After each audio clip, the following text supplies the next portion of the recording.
discrimination in entertainment, and you're talking about one Guyana. When the Ministry of Culture keep the big shows, one set of girls and banner. Cause I done fed up, you done fed up, he done fed up, she done fed up, we done fed up, the people fed up. You're hiding corruption inside the cup, look how evil set up. The people fed up.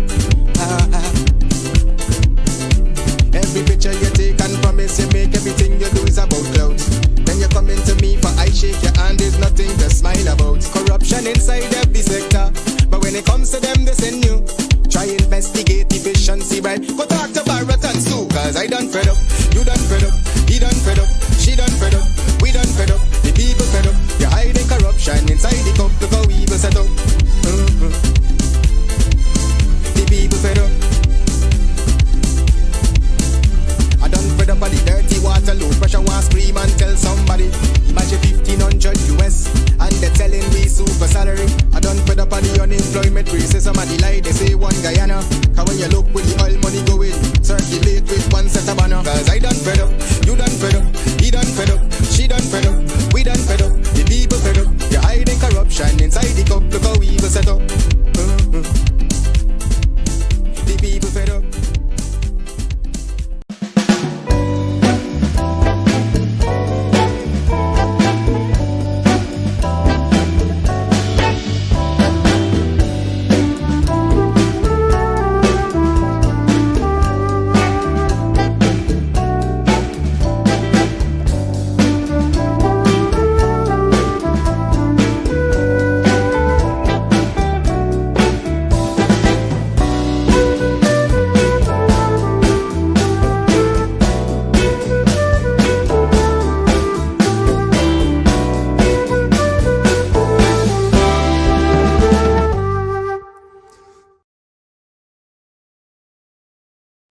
Yeah, my name is Jacinty Caldata Francis Vietnam, and since 1965 I become a voter, and I always place my X next to the cup, and what they are doing today, I can't take it. So I have no more vote to give to PPP anymore. I'm not going to vote anymore no more. If they have to lose by one vote, they're losing it by data. There and fabricate that. Unless you say who the person is, I can't comment on anonymous people. Okay, well, let's talk about specific individuals. What is your relationship with Mr. Su Jurong? Su? Oh, Su. Hawk 2.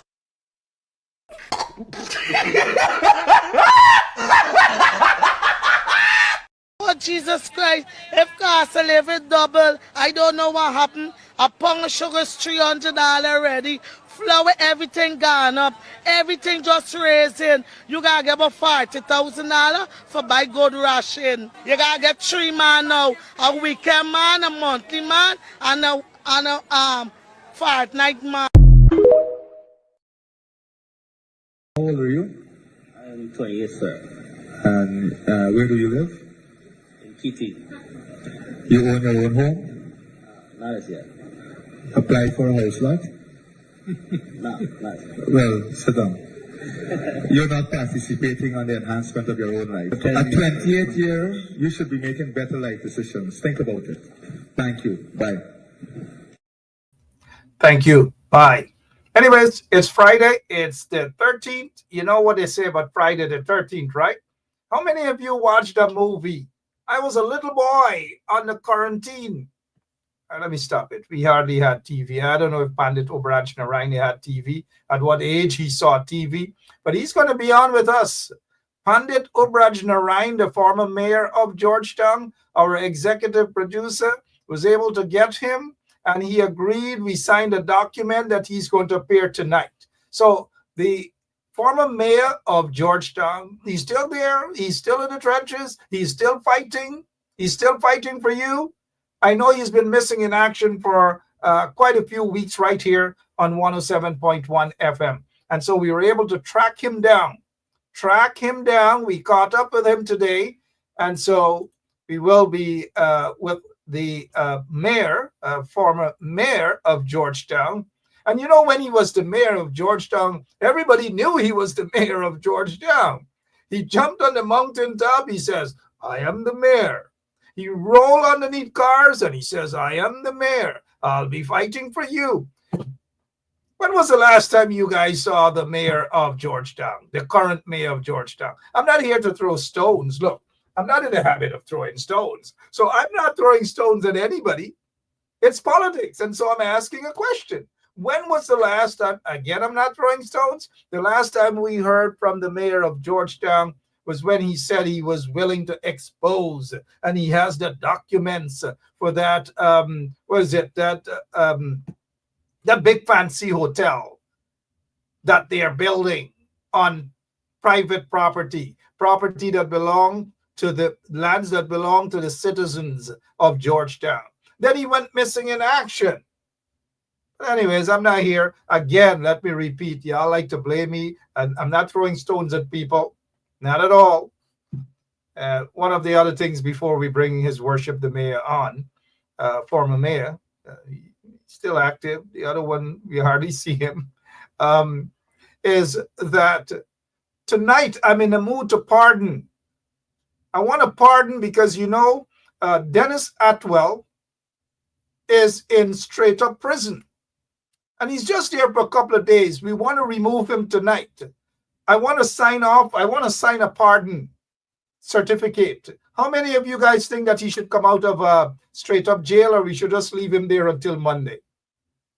Good night to all of you guys. Hey, I'll touch base with, let's get to His Worship the Mayor. It's still His Worship the Mayor. We don't want to get him in the background waiting all along and everything. Pandit, namaste. Good night, sir.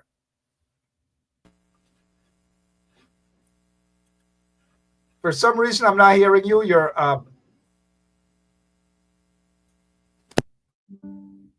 still not hearing you.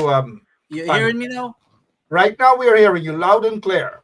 Good. Thank you again. Good night to you and the viewers, and thank you to have me on your program this evening.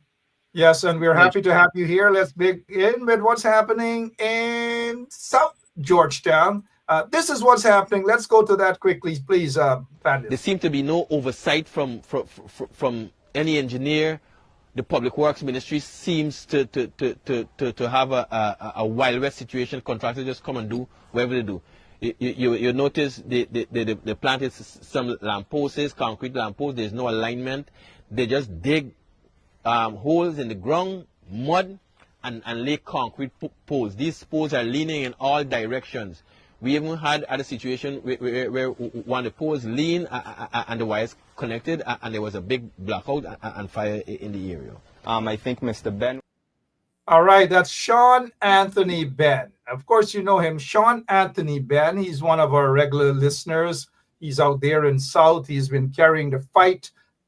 Pandit O'Brien, just before Sean Ben actually, just before this happened, 2 days ago, before this happened, Sean Ben was actually condemning this action. And instead of trying to remedy the situation, the PPP Pakus made a tape, made an audio recording and posted it. That is Kwame and so-called those criminals, Abdul convicts and so forth and so on. This is what they did. And they were laughing, they were mocking at Sean Anthony Ben. And those of you in the audience, you could understand, they were mocking at Sean Anthony Ben because he stutters. And not all the time he stutters. Joe Biden, the president of the United States of America, admitted that he stuttered. Or when he was a kid, he stuttered. He had a serious speech impediment. And so instead of the PPP guys addressing those Pakus in the PPP, instead for them to address the issue, this is what they did 24 hours prior to this situation here in South Ruimveldt. This is what they did to Sean Anthony Ben. Look, the government is changing out the wood poles to concrete poles. Look, they planted concrete poles in mud, no alignment. This line, this electricity line now is falling in line of people's property. Look at it, in line with people's property. You know, look where this post. Look at another post. They're leaning in all direction. Concrete post, a whole 69 kV line Look at it. Leaning in all direction. That one is being held.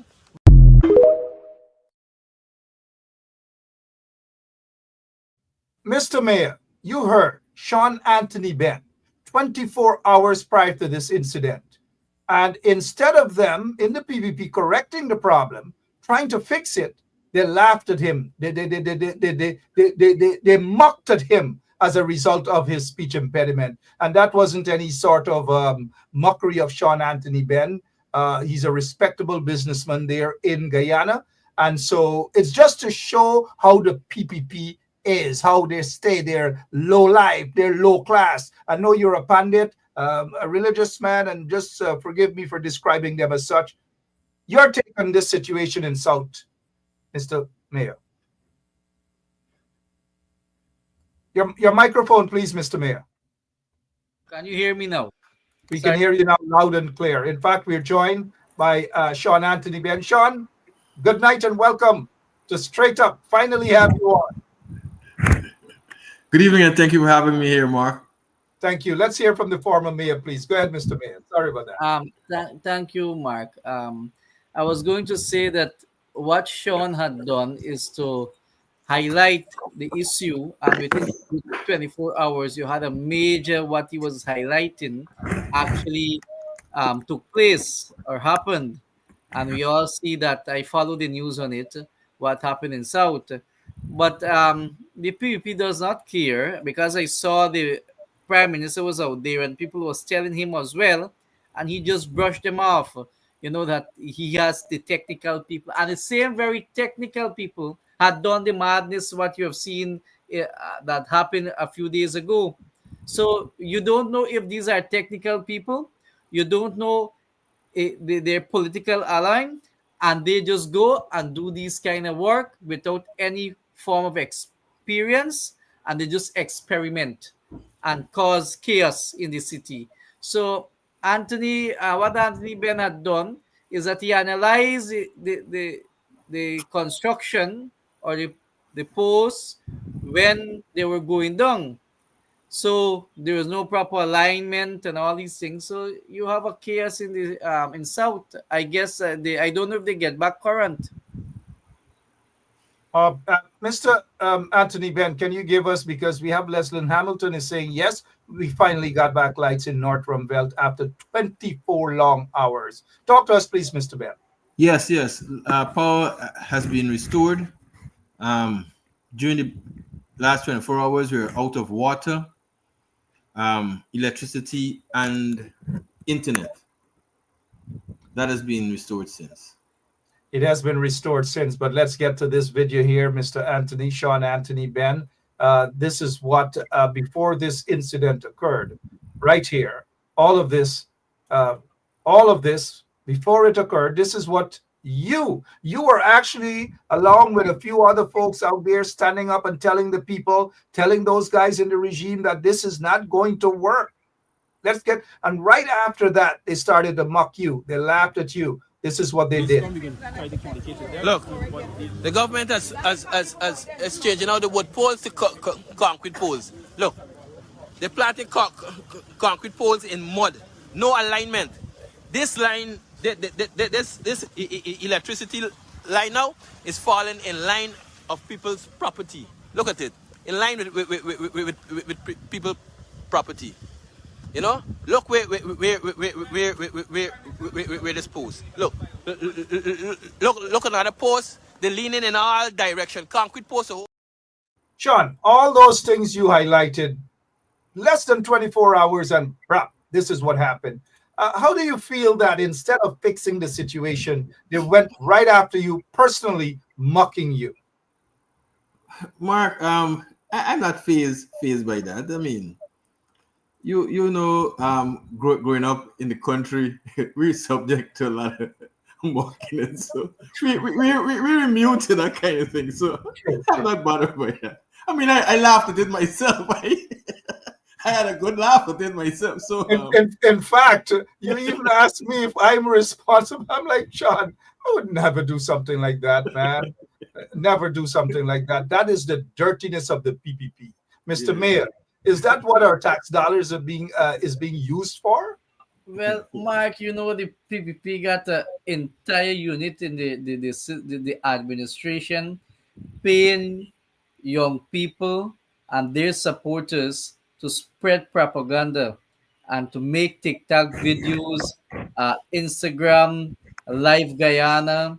You can name it what is happening in this country with false news, false Facebook page. Live Guyana was reported to the Commissioner of Police by IFAD, and the Commissioner of Police had not acted on many, many issues in this country. And they will continue, we will continue to see more of it when 2025 approach around the corner. So I am not surprised, and me like Sean is that we don't business about what mockery they want to do to us. They take us and make video, all kind of nonsense, but people knows better. This government here, the PP administration, have shown and proven the true color to the Guyanese people. But I hope that the Guyanese people can able to see clear what this government is about. It's all about business and how the government has no interest in develop this country in any form. It's all about business for themselves. Business indeed and corruption. Sean, let's go back into your area there. What was the mood like when the people, I can just imagine the young folks, the children in that area, the elderly and so forth. What was the mood like as this catastrophe occurred? Mark, being at the center of it and at ground zero, so to speak, I don't think I can really explain the ungutting having spoke to this issue just 24 hours before. It really, in fact, for most of today, being completely disconnected from the rest of the world, no electricity, fridge defrost, no water, you can't get on with your work. I have my own business, Fortunately, I have my own generator, but even that came under pressure, having worked so hard last night because I was out of the country for four months. So now I'm back and I put it in service and worked it for such a long period. This morning when I attempted to start it again, it wasn't even so. My day was in a complete mess. I could not have done anything in my business. Can't communicate, can't get anything done. And so the rest of the neighborhood, both north, south, Ruimveldt, when you drove through the area, it was like, you could see the depression. I mean, it's already a depressed community, and having been subject to this kind of deprivation, you can understand the plunge that the residents would have been forced into. And so I don't think there's anything that can compensate for the loss that we felt. It might not, it is tangible, no doubt we felt tangible loss, but I think the intangible loss and hurt that we felt, I think it runs very deep, very deep. I mean, Mark, this is the fastest growing economy in the world. The government touts that very proudly. And you were expanding a road. There seems to be no structured approach. There's no planning. There's no proper studies. I mean, those poles that fell, Mark, those poles were planted along the northern side of Orbibaka Road, which once was a drainage canal. In the 1980s, that area was used as a landfill site. The then mayor, Mavis Ben, I think it was under the mayorship of Her Worship Mavis Ben, filled up those canals by transforming them into a dump site. And so that is the kind of for want of a better word, the kind of soil that those concrete poles have been planted on. So you can understand why those poles fell. But you know, people were telling them that look, this thing is not going to work. Why were they so stubborn in not listening to the people? I mean, but look at the quality. Any person, you don't have to have engineering sense No, to know that they were doing it wrong. But why Mark, why did they go ahead? everybody saw it, but you know what? There's a program to spend and make money. The bottom line of all this rush, without any due diligence, without any consideration for any engineering principles, there's a mad rush to spend money in order that we make money. Stick a pin right there. Do you subscribe to that, Pandit? That there's this mad rush to spend taxpayers' monies, give it to cronies, give it to friends, families, and so forth and so on, to do substandard works. What's the reason behind this rush to just dash out money just like that? to, to full them pocket, man.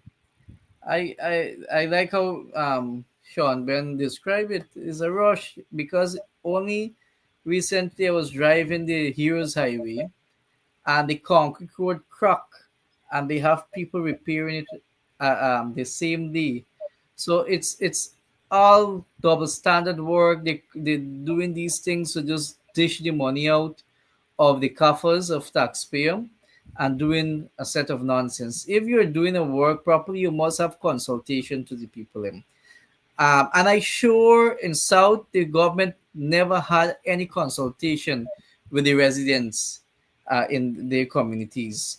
And however, if I to go further, if that incident that took place, and I'm not being biased or a racist here, that incident had to happen somewhere else, like for Region 2, Region 6, you will see ministers will turn up and see a booth there and they will start documenting what people had lost without because there was no electricity. People carry damages and so on. People, I guess, do their business. They got shop that they lost ice cream, they lost the vegetable, the meat, and all these things. Nobody compensate them for that, right? But if there was somewhere else for the stronghold for the PPP, you should have seen the ministers and booths and so on set up and have different house to house investigation to see what people had lost. But you hadn't seen that in Georgetown with this incident. And that is to show, I always emphasize, that is to show the racism and the kind of hypocritical action of this administration. I believe as well that I don't know. Recently, you saw the junior minister for housing, the Susan Rodriguez, doing a lot of TikTok videos. Um, if you don't know, you will know now. Well, y'all should do some video for tell her y'all didn't get in proper water in South, because I sure she is aware that yeah, you guys do not have proper water and getting water. I heard complain on many programs on social media that water shortage in the city of Georgetown. I haven't seen anything came from any other um, GWI or anything. But this is what is happening, Mark. We'll continue to have this kind of stagnation and victimization where you have opposition supporters. You want to pressure the opposition supporters so that they can able to run and bow before you. Well, I am not going to do that. All right, well said, Pandit Obraj Narain. And you made a valid point. That's a good point. But some of them in the PPP regime, when that point is made in terms of racism, the blatant racism and the inequality, how one set of people they're being treated. We saw Auntie Gayatri, I think that's her name, from Monrepo Market, selling Polari got compensation of approximately $1 million. If Auntie Gayatri is watching from Wanrepo, Polari Gayatri, that is, good night. But, you know, the people in South have to suffer. The people in Linden have to suffer as a result of the racism by the PPP regime. But yet Jack Davis is uncomfortable with that. I'm glad that you have pointed that out, Bandit. I'm glad that you have. The people in South are punishing because of their ethnicity. The people in Linden are punishing during the flood there. They got no compensation. They get absolutely nothing. The people in South now are punishing, and guess what? They have to suck salt. They have to basically go bush. They are not worth anything. That is according to the PPP regime. What's the sentiment like on the ground as a result of the neglect and the obvious racist agenda by the PPP regime and the cold-heartedness in not compensating these people in South? You guys, Sean, what's the talk on the ground about the PPP regime? Mark, I must tell you, efforts are afoot to move to the courts on this matter. The residents have been mobilized, and we prepared to move to the court to get redress for what we've suffered over the last year. What occurred last night is just the culmination of over a year of mismanagement, incompetence, disregard. Look, you made a point that this has some aspect of racism in it, Mark, and I am forced to agree with you. Never mind how you want to turn a blind eye or deny that reality, Mark. At this being a different community, the response have been different. We've been raising our voices over the years, and you would see the junior minister of housing come. Well, he more than Ejil would come. I think last 2 weeks was the first time we saw Ejil came and intervene. The previous times were Minister Indar. And you know, Mark, I have to be fair. Whenever Minister Indar show up, you know, at least even if it is a front, even if it's just a showing, he gives you that sense of concern. He shows the empathy, and he agrees with our effort at stopping all that's happening and bringing attention to our plight. I have to give him credit for that. But it's okay. It's okay to say, to be fair and to give credit. Right now, the people of South aren't concerned about that, because I know what you're saying. Please, Sean. 1 second, please. 1 second. I know what you're saying. I know exactly what you're saying. But the people, in all fairness, and to be fair, to use your words back, the people in South, North Ruimveldt, and so forth are punishing right now, and they have been punishing over the past 24 hours, over the past 48 hours. Lives could have been lost right there in South Ruimveldt as a result of the negligence of those pakus, including that one that you're saying, to be fair. To be fair. If he is so fair enough, he will go to Freedom House right now and tell them to compensate the people of South, to compensate Sean, Anthony, Ben, and others, Ranks, and all the others in the area right now. But I'll allow you to continue with your to be fair comment. No, I'm trying to develop a point, Mark. Yeah. While he comes and he empathizes with our plight, there's never any effort to recompense. And I think sometime back in 2002, a team of ministers came to South Ruimveldt. They were about to do some drainage work in the area, which they already had the contractors to line up to do. And I intervened, objected, and they had to change course. But at that outreach, I told them, I've been observing when you go to other communities, you're going with backfill with money and you're sharing out to residents in those areas. But when you come to this particular area, you come empty-handed. You come empty-handed to just talks. And that's all we've been getting from for a reason. The government. They believe that persons of African descent doesn't worth anything else. Why you think that Minister Ignar, is his name Ignar? Ignar or Indar? Good. Why you think, Sean, I grew up on the quarantine. And Pandit, I grew up on the quarantine. And right away, based on how you were, Mr. Ben, you're describing Indar coming to the community and talking. And so, you know what we described that on the quarantine? Is swar, he come up is swar y'all. He doesn't care about y'all. He's swearing y'all. Mr. Mayor. Mark, allow me please, 1 second. Sure, I'm going further to say that it is not just the falling of these posts. We've been subjected. Look, Abibako Road was a well-paved road. And when the Forbes Burnham administration built these roads, you could see until now there's quite a lot of thought and planning that went into it. There were adequate drainage in place. He left about that would be like about 30 to 40 feet of parapet, which is now being used for the expansion of the road.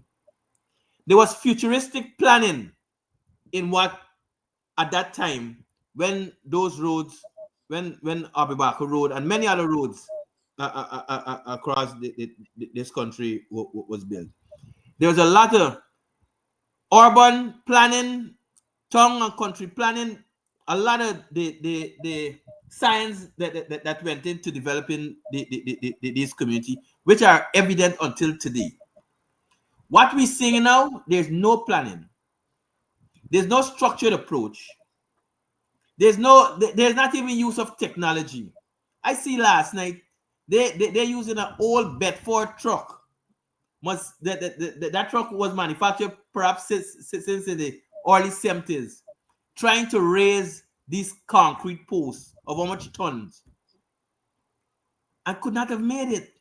I asked the general manager of GPL, the $1.1 trillion budget, how much of that money was allocated to GPL, and where's that money being spent? You can't have proper equipment to restore this disaster. Yeah, I asked him straight, where are the equipment that the GPL should be having in order to deal with such calamity? And so it speaks to the contempt and the disregard they have for people in these areas. People were in crisis. They were losing items in the fridge, the perishable. They were discomforted. I mean, there's a mosquito infested area. You can understand with the blackout, no fan, no AC. You can understand what people went through the night with, and so there's no effort to compensate. There's not even entertaining of the thought that these people have suffered and we should work out some form of compensation for them. They just, Mr. Sean Anthony Ben, they just don't care. Let's say goodnight to all the listeners who are watching. A lot of them are surprised that Sean Anthony Ben is on with us tonight. And I want some of you typing and so forth, and those of you who are in Guyana especially, do like Sean Ben. Sean Ben came out. Sean Ben is out in full swing. This is a politician in the making. Watch him another couple of years. He may want to run and sit down in the seat that Pandit Obrajanaran sat in there for a couple of years as the next mayor. Who knows? But Pandit, why is it that the PPP, and based on evidence, why is it that it appears that they have this sort of animosity towards persons of African descent? Let me say this much: the PPP, how they are trending themselves it's more of an Indo Guyanese party, political party. And while the PNC is there as well, is like you have an African political party. If you don't want to see racism within both parties, in the PPP, we have seen many things during Jagdeo regime. The amount of guns slaughtered and massacres we endure in Jagdeo regime when he was president. It tells you a lot about the PPP. But if we both party speaking that they're not racist and we want to unite this country, why not then PPP cannot allow an African descent to be leader of the People's Progressive Party, Civic? Vice versa, the PNC, Indo Guyanese leader. I believe, without fear of contradiction, history tells you Winston Murray was about to enter the PNC leadership, right? It happened, God rest his soul. A very intelligent, intellectual, and individual. So the PPP has one constitution, and I always hold them to that. There will always be a communist party for me, and they will always try to make the Guyanese people subject to them. So they will always try to do things to victimize the opposition supporters, which is majority is African descent, and they will always try to bring them to their knees to bow before them. I don't believe that the PPP is genuine what they're doing for this country. I saw you put up a picture here, right? Look at this. And now I'm actually seeing this picture where you have a African descent shook the president hand, but he walked away, and the man did bow. You know, so this is disrespectful. As a president, you should stop and engage the gentleman. You know, this is not a good image. We are no longer in the colonial days. And that is what the PPP is trying to do. They want to be a one party. They want to be a party like Putin, you know, and they want to dominate everything. And I don't see any kind of freedom with this government we have currently. It's all about racism. It's all about friends, families, more of a business institution of the PPP. Well said, former mayor of Georgetown, Pandit Obaraj Narayan. In fact, when Nigel Hughes visited Linden to have a little chit chat with the folks in Linden, I think somewhere along the line, I didn't listen, but according to Jagdeo, Nigel Hughes went to Linden and said his ancestors sent him. And so the way in which Jagdeo described it, he was obviously he was playing the race card right there. But recently his bumps raised because somebody said something that he believes is anti-Indian. I don't know what it is. He hasn't made his point clear, something that he probably is not capable of doing. But I agree with you, Pandit. But Mark, before you go, you see, if you stick a one point, please, there, Mr. Narayan. The PNC is way ahead of the PPP. The PNC has had several senior members of East Indian descent who has gone as far as to the chairmanship of the People's National Congress reform. And you did mention Mr. Winston Murray, the late Winston Murray, came very close. In the PPP, no African Guyanese in the PPP would come anywhere close to becoming either general secretary or the presidential candidate of the PPP. The person that came closest and they basically dumped him was the late Dr. Roger Luncheon.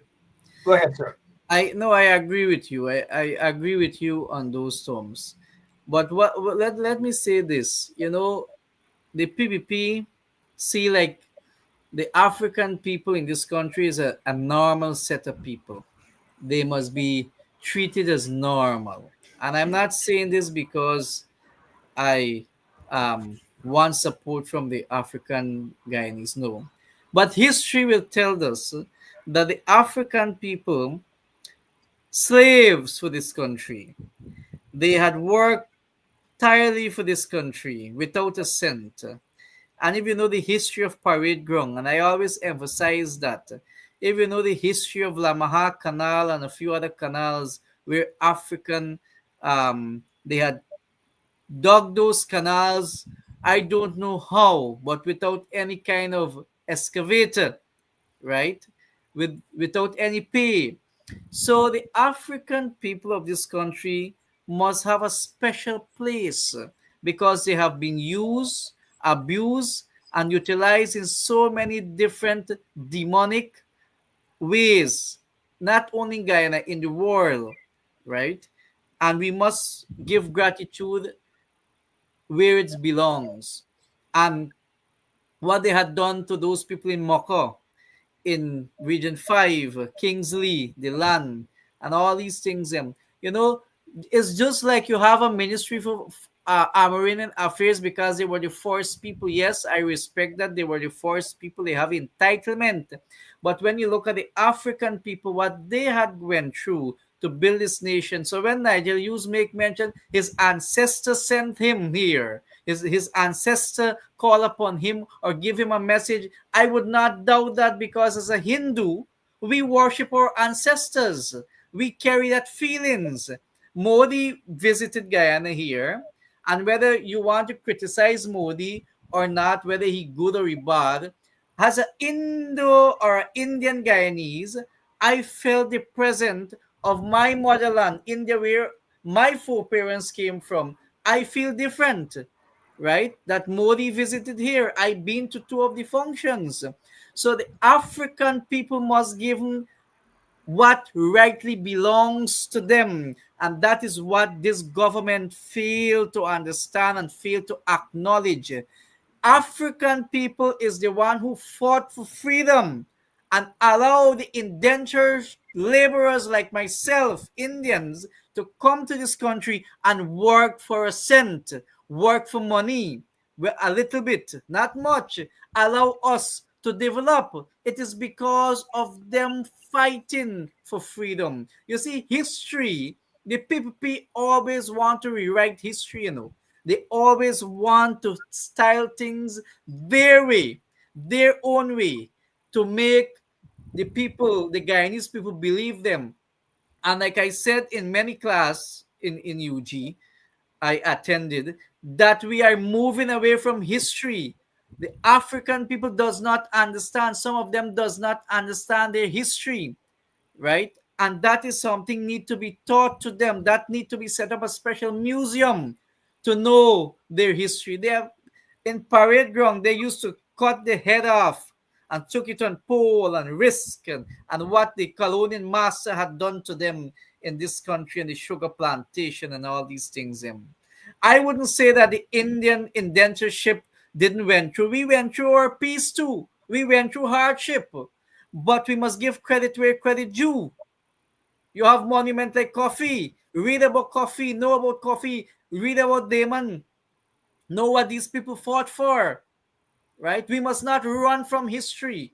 We must able to embrace it and able to give credit and respect where it's due. So when Nigel, you said his ancestors call upon him, I will agree 100% because if Bart ancestors them in place he behind there, he shouldn't be where he is. Thank you so much, Mr. Mayor, Ubraj Narain. I bet that Jagdeo's ancestors might be turning in their graves because he's not a decent human being at all. Mr. Sean Anthony Ben, are you optimistic at all that there will be any form of compensation? Because taking it to the courts is just what? It's just going to stretch things out. But are you, and I'm not against taking it to the court and confronting those vagabonds in the PPP, but are you guys in that area optimistic that there will be some sort of compensation, sir? Mark, based on past performance, based on the trajectory and the trends of the current government, I will say that we deserve to be compensated, but to say that they would be caring enough to want to compensate us is something to be seen. It's something to be seen. If they treated our teachers and our hardworking public servants in the manner that they have, if using that as a benchmark, I think we'll be hard pressed to get anything out of this government. Mark, we've been suffering for over a year. You know, as I was developing the point that Abibaka was a well-paved road. Now what we have is a dam. These trucks, 30, 40 ton trucks traversing here day and night. People's property have been damaged. You come and do a survey, all the properties, concrete properties crack up. All the people column. There was one house that was visited. The one resident took Minister in there to see. When he went to that house, all the concrete columns were bursting. You know what compensation they got? What? They were offered a price for the house. Somebody wanted to buy it from them because they knew the development that's coming to the area and what property value will get to. They offer the people money very cheaply to buy out the property. So instead of compensating the people, offer to just take their property. Yeah. So based on that, man, frustrate the people. Yeah. And I think some of these the suffering we're going through is designed to indeed frustrate us and cause us to want to sell and run away from the area because they know what this area is going to develop into and they want to have a foot in here. So do you think, now that you're speaking about frustrating the people and deliberate, do you feel for some reason, I wouldn't be surprised if this was a deliberate act? So we know it's incompetence, but we cannot rule out it being deliberate to destroy the people's property, to chase them out of the area. Because not even somebody who's insane will build something like this. These guys who are working on behalf of the corrupt PPP regime, they have got to be a bunch of madmen. They need to be penalized. They need to compensate the people with immediate effect. I don't know, but good who's night. The contractor, Mark? Who's the contractor that installed these poles? Mr. Ben, who supervised? I am 5,000 miles away. Do you guys know the contractor? I saw a video of a woman right in that area complaining, and rightly so, that they destroyed the parapet. They did all manner of things, destroyed her business, every single thing. Who is going to compensate those people? Who? Now you ask me a question. You are there on the ground, Mr. Ben. You know you saw the contractors there. You saw them, right? Or was it somebody just put on a little concrete post? Mark, the truth is I was overseas when these poles were being laid. I was watching at it via my surveillance. But you have soldiers on the ground, you have ranks, you have the whole crew there. Yeah. And I'm commending you. I'm not blaming you for anything. Whoever the contractor is, obviously is a con man, is a corrupt individual, whomever. that person is corrupt, is con. They need to compensate the people. But Mark, while the contractor should be held accountable, indeed, there must have been some supervising authority. Who's the engineer? Authority, all of them. Well, Mr. Mayor, all of them need to compensate the people. Contributory negligence. All of them have contributed to this. And the main contractor is the corrupt PPP regime who awarded whoever that Paku is that contract. Mr. Mayor? You know, Sean, I don't need to rebut your any on any of your matters. But as a former mayor of the city, you know, those things couldn't really happen under me, because let me say this much to you. The minute I saw that, I should have penned a letter to the GPL, because you need clearance with the city council. City council need to be engaged. Those parapets and any construction in the city ought to be, the city council ought to know. You have a city engineer department. If you don't have function for the city engineer department, close it down. Shut it down, because you're wasting, again, taxpayer money. You don't want to engage the city council. I don't know if the mayor had done his part or not. I don't know. Right? But that is the approach I always take when I was mayor. Right? You have to be on top of your game when you hold a political office. You must know what's happening in the city.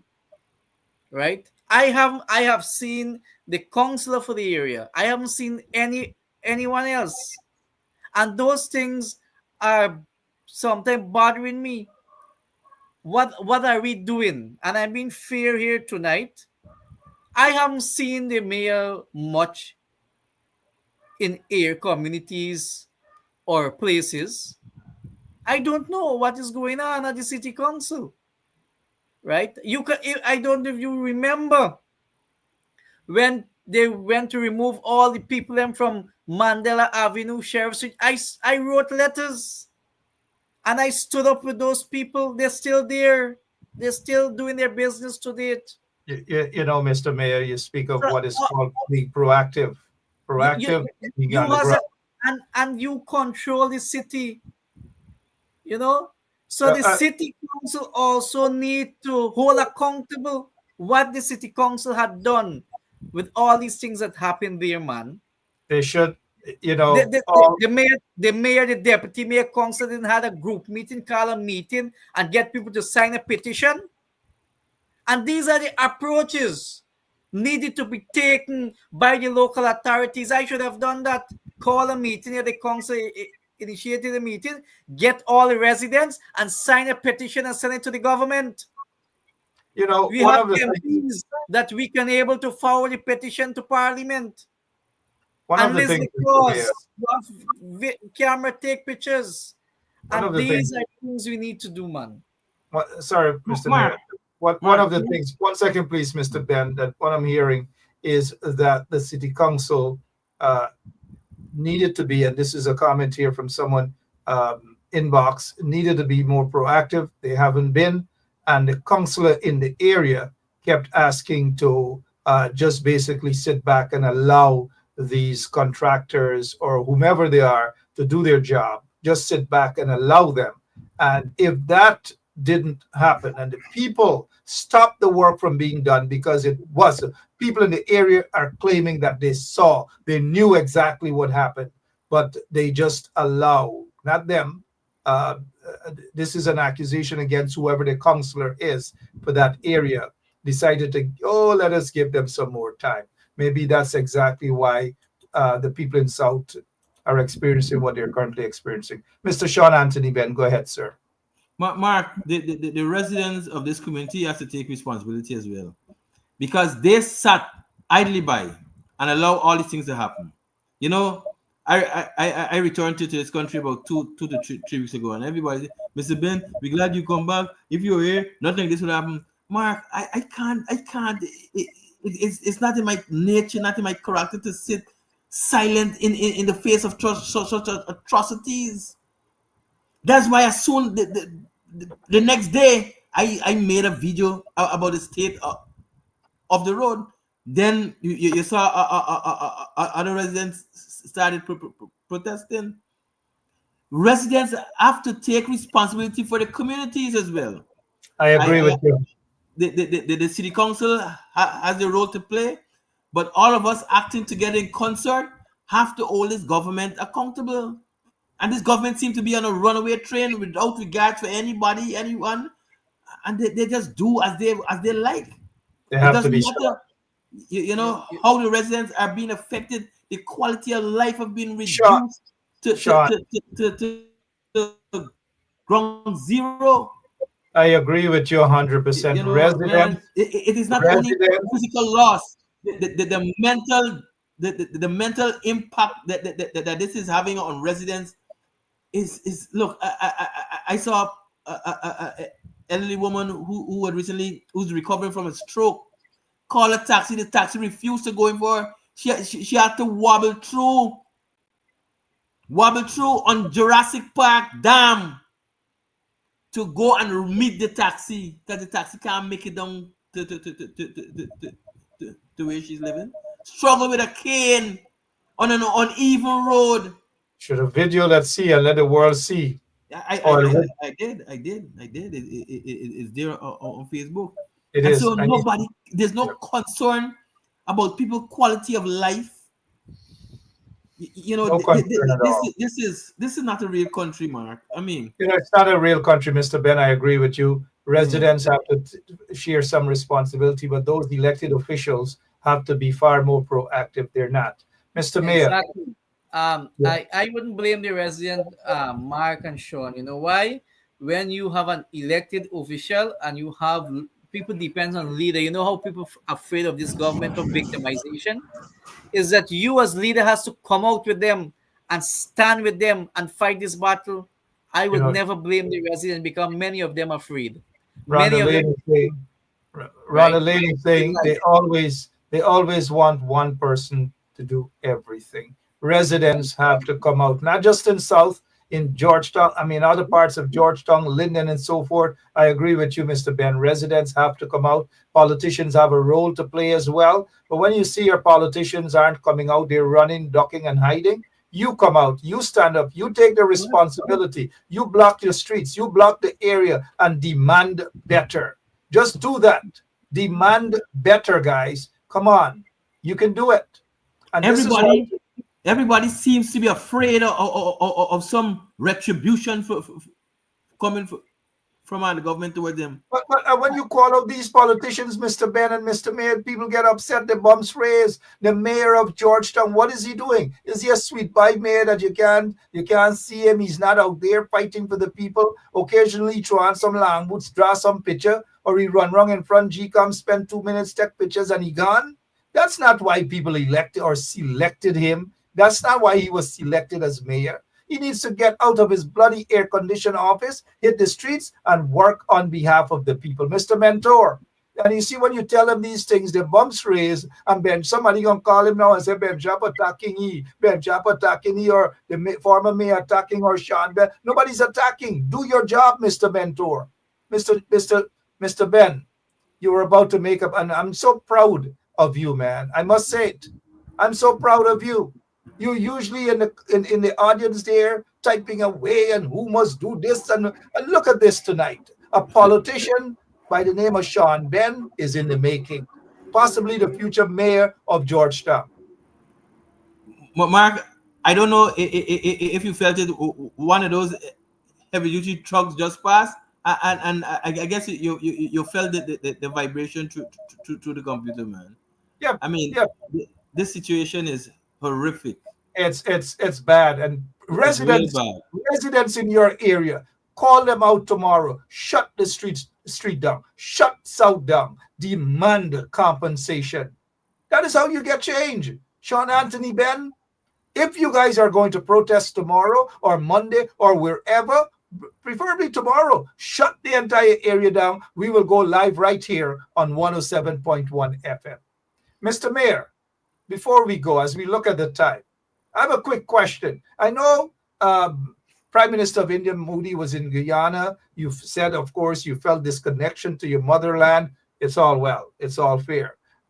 You wrote a letter calling on the Pakus in the PPP regime for him to be given the highest award. He was given the highest award, and so forth and so on.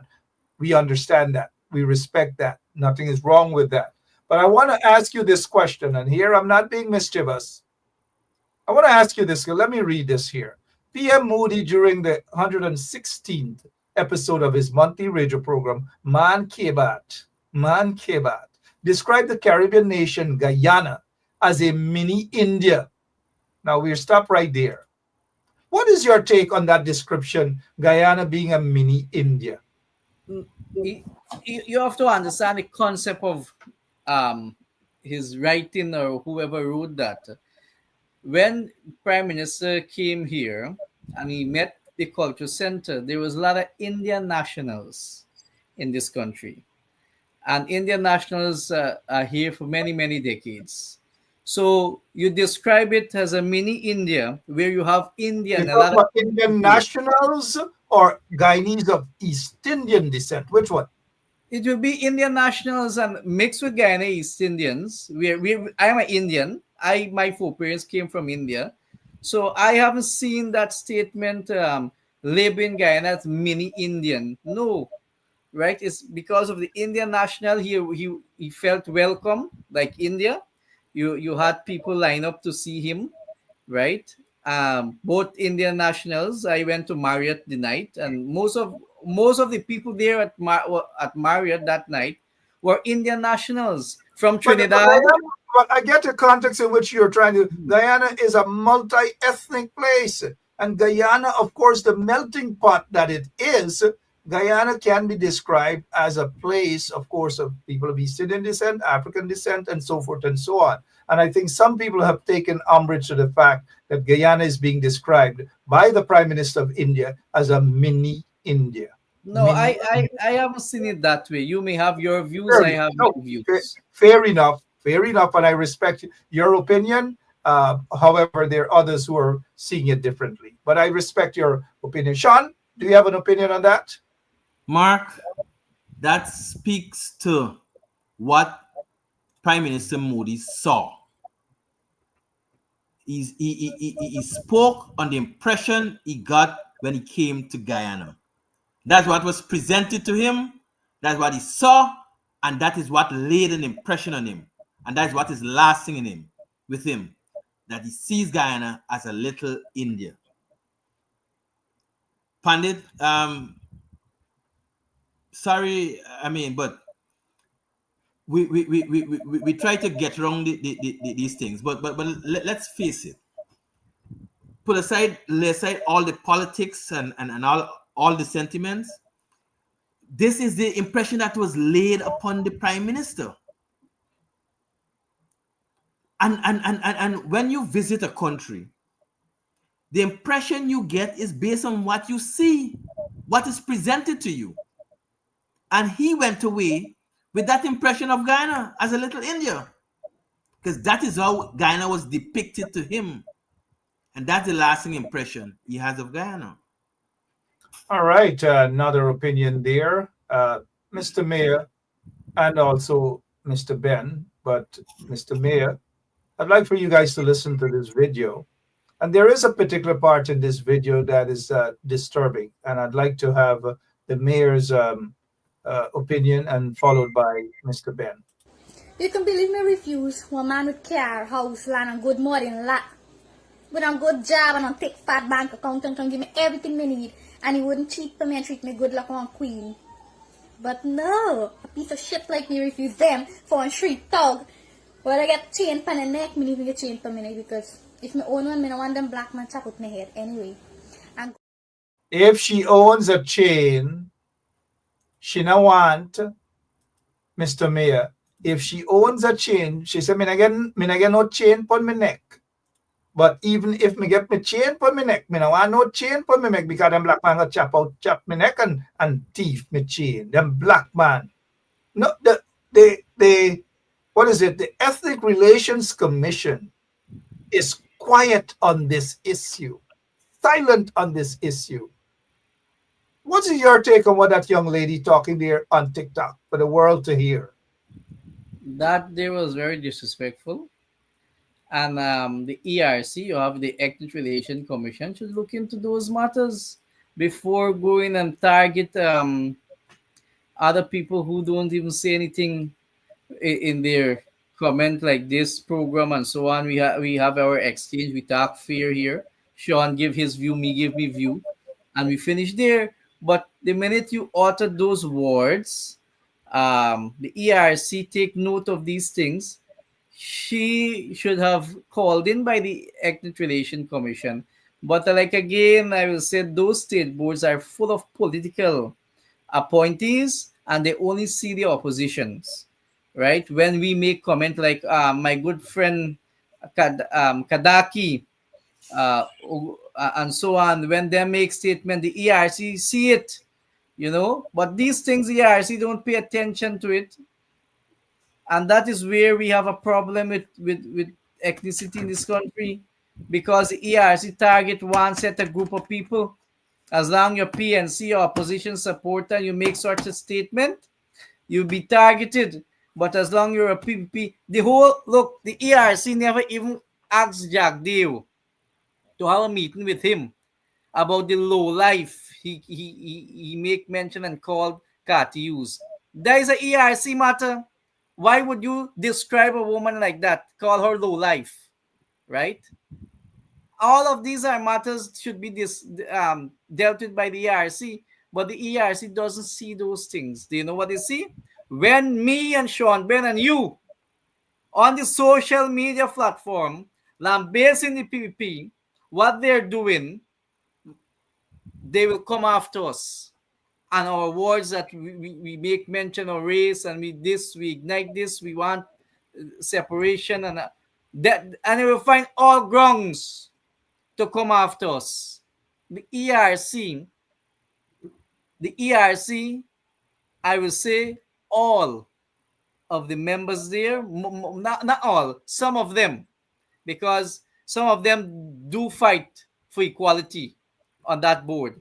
But some of them, the main ones, they're political aligned and political appointed.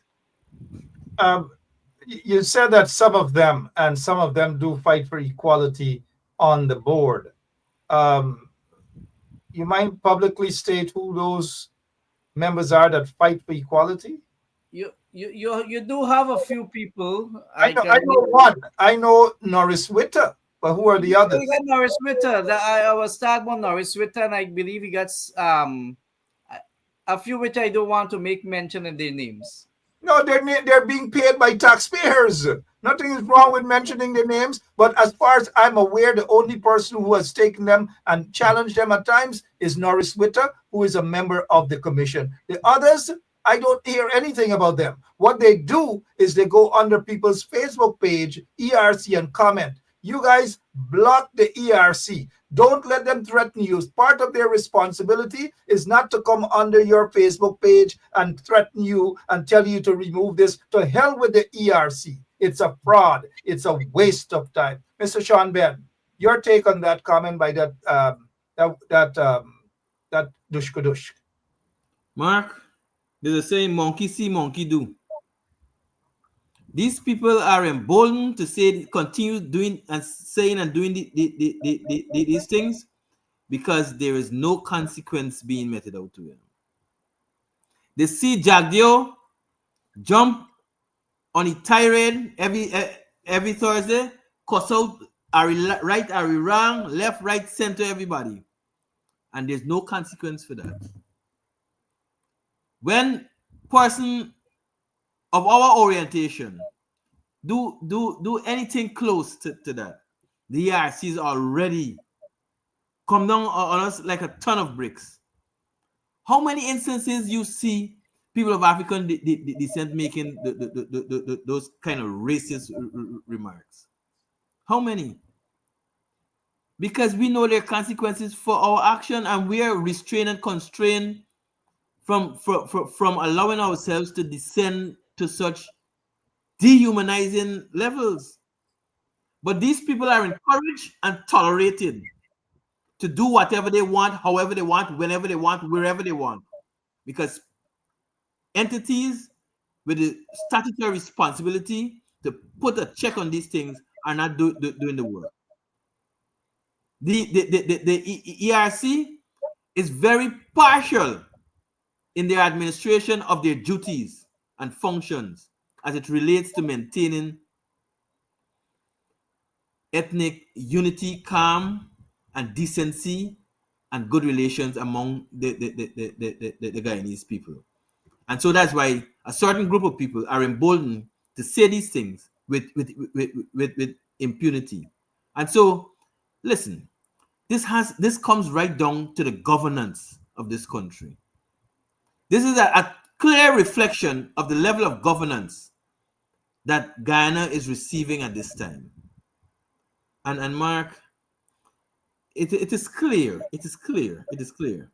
Those who now occupy the seat of government have rendered themselves incapable of superintending and managing the affairs of state of this country. If Guyana continues on the trajectory it's on, Mark, I'm not sure we'll be able to deal with the reality that will confront us down the road. And until and unless we put a check on these things now, the future will be very bitter and starkly dark for us. Yeah. Well said, Sean Anthony Ben, giving us his opinion. Sean has come across tonight as a brave warrior. He's sounding even better than when he is in the comment section. And we don't want you to be a stranger, Sean. What I'm seeing already is that you have your own talk show right here on 107.1 over called Bring It to You. Wayne Anthony Caesar got Over to You.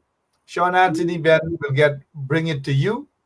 And Pandit Obraj Narayan will get Me and You.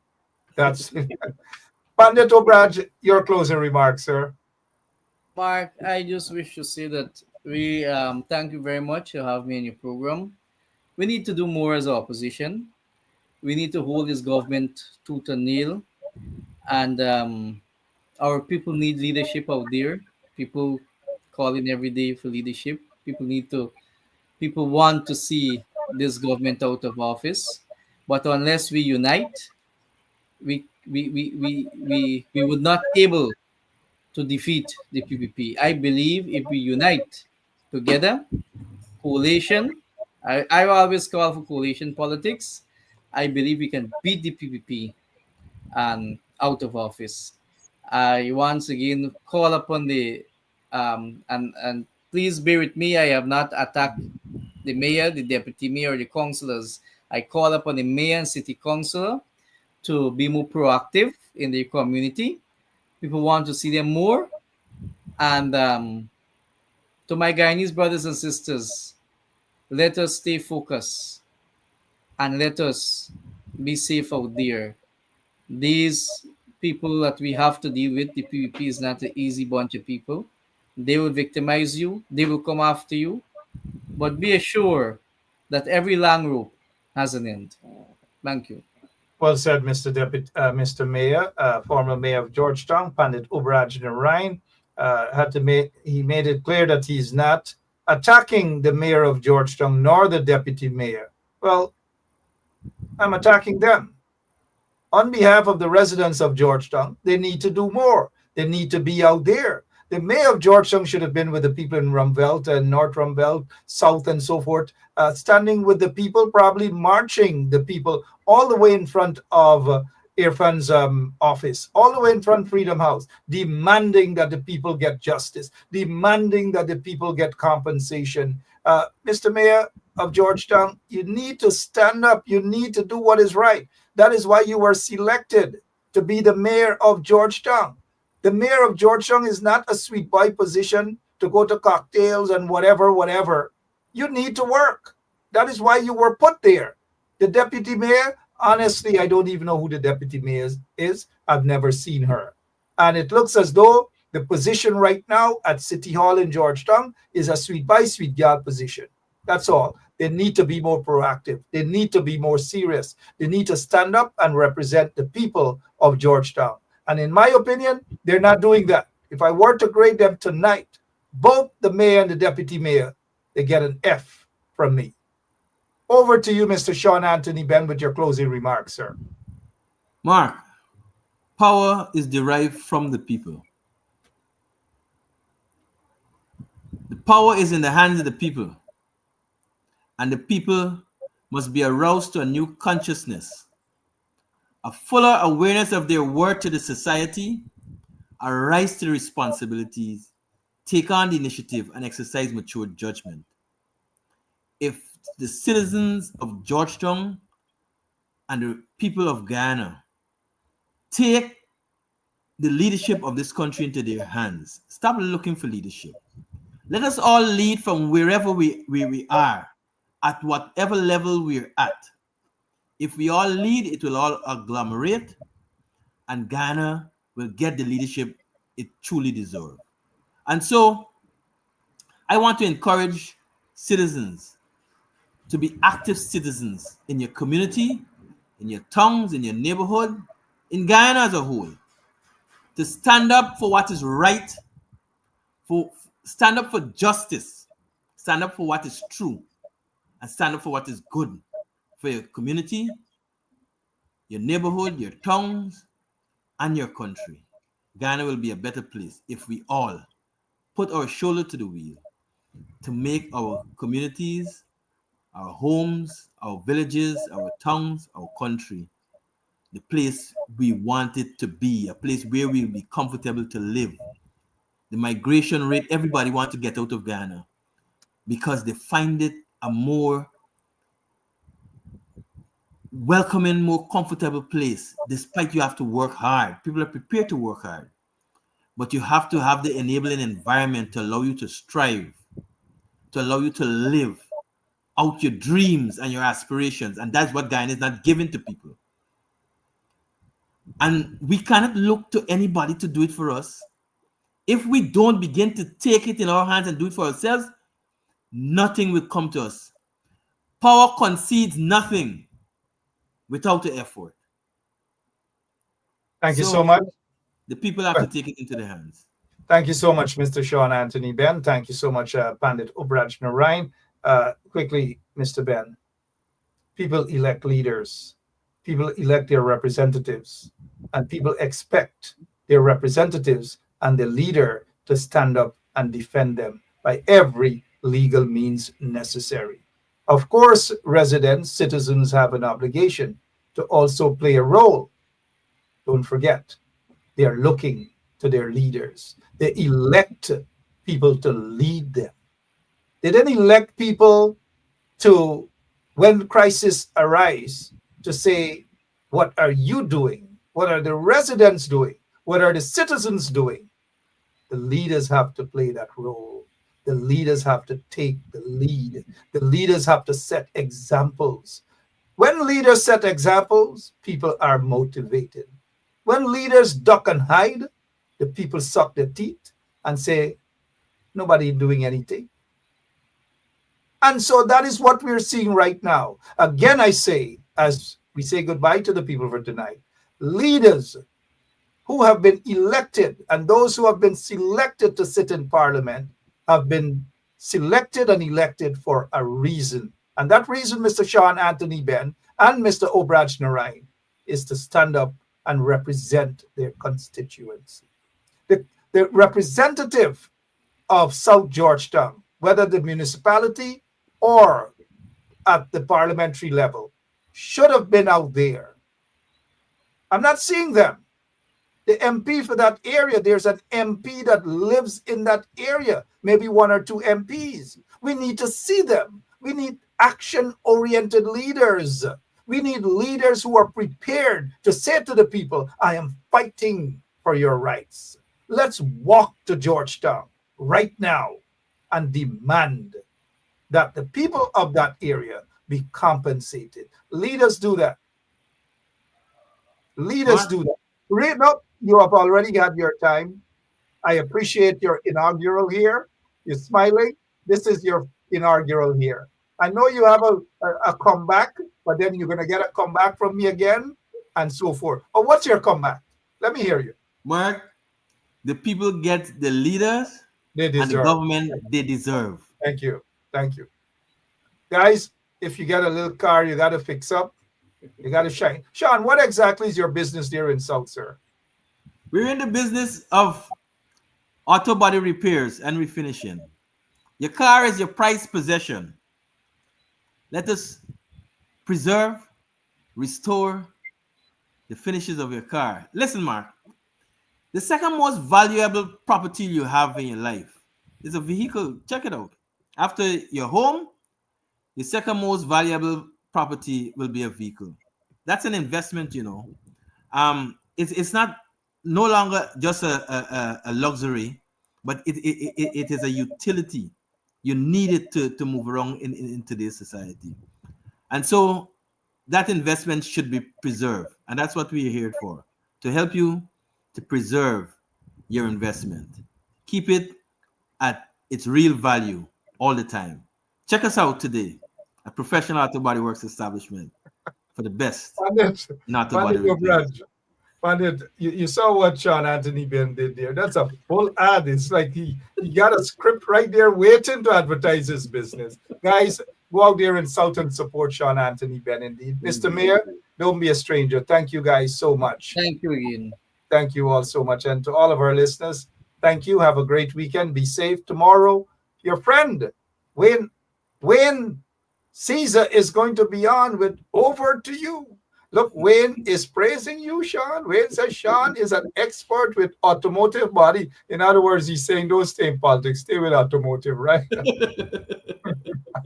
Good job, Sean, with the residents here in South. And thank you all so much. Pandit, have a good weekend. And to all of our listeners, have a great weekend as well. God bless you all. Thank you all. Bye-bye. There seems to be no oversight from any engineer. The Public Works Ministry seems to have a Wild West situation. Contractors just come and do whatever they do. You notice they planted some lampposts, concrete lampposts. There's no alignment. They just dig holes in the ground, mud, and lay concrete poles. These poles are leaning in all directions. We even had a situation where one of the poles leaned and the wires connected, and there was a big blackout and fire in the area. I think Mr. Ben would have talked about GPL coming and putting down these concrete posts. They did it in such a, I want to say, ineffective manner or unprofessional manner. For some of these posts, the mud that they removed to put the posts in the ground have been left in the drain, and that has contributed to a drainage problem. Mr. Ben and some of the other residents have highlighted how, because of the lack of drainage, the instance of a couple minutes of rainfall leads to, several, I think about a feet or two of flooding. I can't take it no more. I can't take it no more. Can't take it no more. Imagine 18 hours of blackout, and you're telling people progress. Cost of living gone up 100%, yet you give public servant less. Mr. President, listen to the people, search your soul and you will confess. I want you try surviving on the public base, then you're gonna know but stress. Cause I done fed up, you done fed up, he done fed up, she done fed up, we done fed up, the people fed up. You're hiding corruption inside the cup, look how evil set up. There and fabricate that. Unless you say who the person is, I can't comment on anonymous people. Okay, well, let's talk about specific individuals. What is your relationship with Mr. Soojurong? Sue. Oh, Sue. Yeah, my name is Jacinty Caldata Francis Vietnam, and since 1965 I become a voter, and I always place my ex next to the cup, and what they are doing today, I can't take it. So I have no more vote to give to PPP anymore. I'm not going to vote anymore no more. If they have to lose by one vote, they're losing it by data.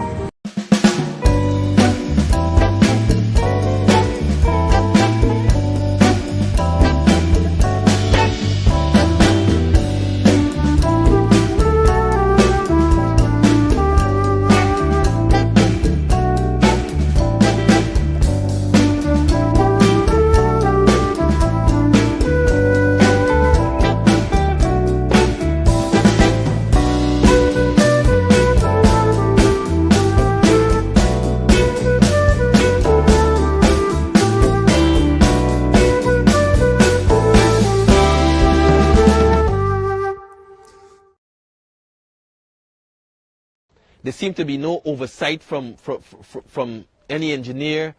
The Public Works Ministry seems to have a Wild West situation. Contractors just come and do whatever they do.